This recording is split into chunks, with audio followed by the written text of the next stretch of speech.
Hello friends, मैं रेखा सोलंकी आज की वीडियो में आपका स्वागत करती हूँ। मैंने 1 साल की लड़की के लिए 3 लेयर फ्रॉक बनाया है। मैंने अपनी तरफ से पूरी कोशिश की है समझाने की। अगर आपको मेरा समझाने का तरीका समझ में आया हो तो प्लीज़ लाइक और सब्सक्राइब करें। उल्टी साइड से कपड़े को 4 फोल्ड किया है। लंबाई में ये 40 इंच है और चौड़ाई में 4 फोल्ड है तो ये 44 इंच है। ऊपर का पार्ट है 7 इंच, तो 8 इंच पर निशान लगाकर एक लाइन बना दूंगी और इसको कट कर लूंगी। इसको कट कर लिया है।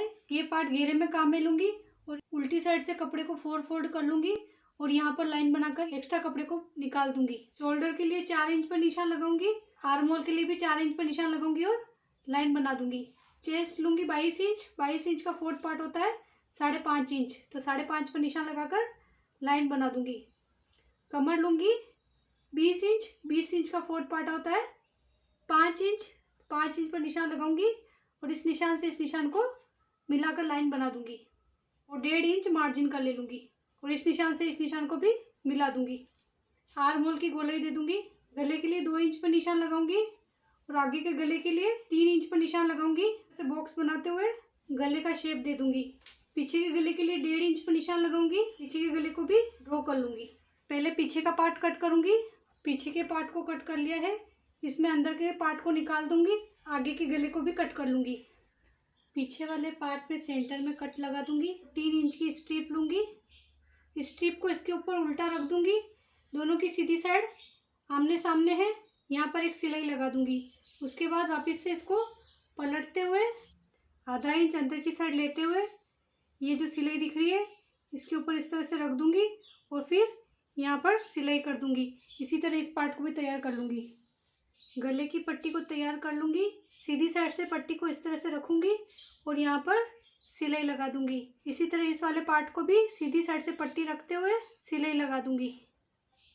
दोनों पार्टों पर सिलाई लगा दी है। कंधे जोड़ने के लिए पीछे वाले पार्ट को इसके ऊपर इस तरह से रख दूंगी।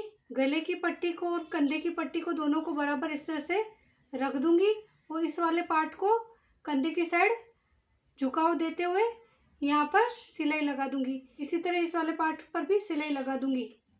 दोनों कंधों पर सिलाई लगा दी है और कैंची से कट भी लगा दिए हैं। पट्टी को एक बार इस तरह से फोल्ड करूंगी, फिर आधा इंच अंदर की साइड लेते हुए एक बार और फोल्ड करते हुए पूरे पर इस तरह से सिलाई लगा दूंगी। बाएं लगाने के लिए 1.5 इंच की स्ट्रिप लूंगी। इसको एक बार इस तरह से फोल्ड करूंगी। सीधी साइड से इस तरह रखते हुए पूरे पर सिलाई लगा दूंगी। इसी तरह इस वाली बाएं को भी तैयार कर लूंगी। यहाँ पर सिलाई लगा दी है। इसको अंदर की साइड इस तरह से फोल्ड करते हुए पूरे पर सिलाई लगा दूंगी।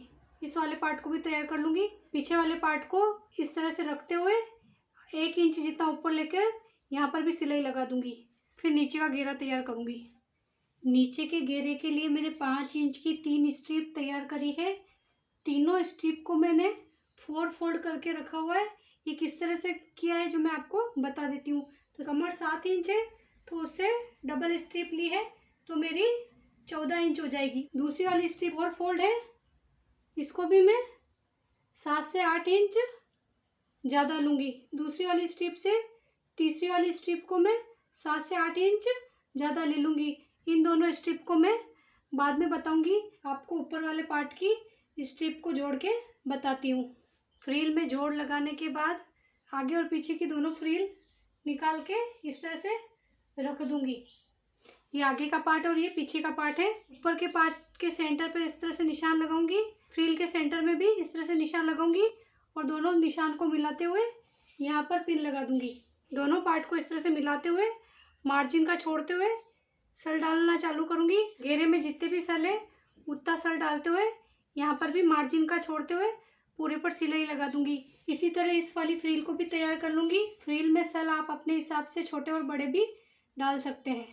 पहली फ्रिल पे मैंने सिलाई लगा दी है और इसके किनारे पर भी एक और सिलाई लगा दी है। मैंने यहाँ पर एकदम छोटे छोटे सल डाले हैं। आप अपने हिसाब से छोटे या बड़े सल डाल सकते हैं। एक बार मैं वापस रिपीट करती हूँ कि मैंने पहले फ्रिल को किस तरह से लगाया। कमर है 14 इंच तो फ्रिल को मैंने उससे डबल लिया तो मेरा 28 इंच का एक फ्रिल तैयार हुआ। इस साइड भी 28 इंच का फ्रिल तैयार हुआ। 28 इंच का फ्रिल है और ये भी 28 इंच का फ्रिल है, तो दोनों मिलाकर मेरे 56 इंच के फ्रिल तैयार हुए। अब इसके बाद मैं दूसरा फ्रिल अटैच करूँगी। दूसरी फ्रिल अटैच करने के लिए पहली फ्रिल पर जिस तरह से सेंटर में निशान लगाया था उसी तरह दूसरी वाली फ्रिल पर भी सेंटर में निशान लगा दूंगी। पहली वाली फ्रिल और दूसरी वाली फ्रिल के सेंटर को इस तरह से मिलाते हुए यहाँ पर पिन लगा दूंगी।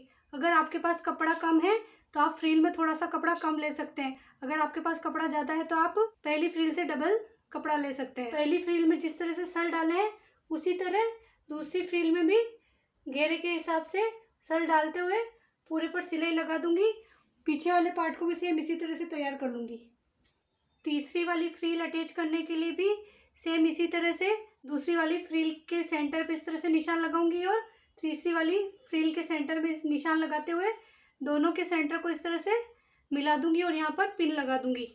डबल वाली फ्रिल से ज़्यादा घेरा लेते हुए सेम इसी तरह दोनों पार्ट को इस तरह से मिलाऊंगी और फिर यहाँ पर छोटे छोटे सल डालते हुए जितना भी घेरा है उसके हिसाब से सल डालते हुए इस यहाँ पर सिलाई लगा दूंगी। इसी तरह इस वाले पार्ट को भी तैयार कर लूँगी। नीचे की साइड फोल्ड करते हुए पूरे पर सिलाई लगा दी है। दोनों साइड फिटिंग का नाप लगा दूंगी। बेल्ट को कमर के यहाँ पर रख दूंगी और अंदर की साइड करते हुए यहाँ पर पिन लगा दूंगी। उसके बाद वापस से पलट लूँगी और यहाँ से सिलाई लगाना चालू करूँगी। उसके बाद इस वाले पार्ट को और इस वाले पार्ट को ऊपर की साइड इस तरह से फोल्ड करूँगी। 1 इंच तक सिलाई लेके आऊँगी। आधा इंच छोड़ते हुए पूरे पर सिलाई लगा दूंगी। इस वाले पार्ट को भी तैयार कर लूँगी। वीडियो देखने के लिए धन्यवाद।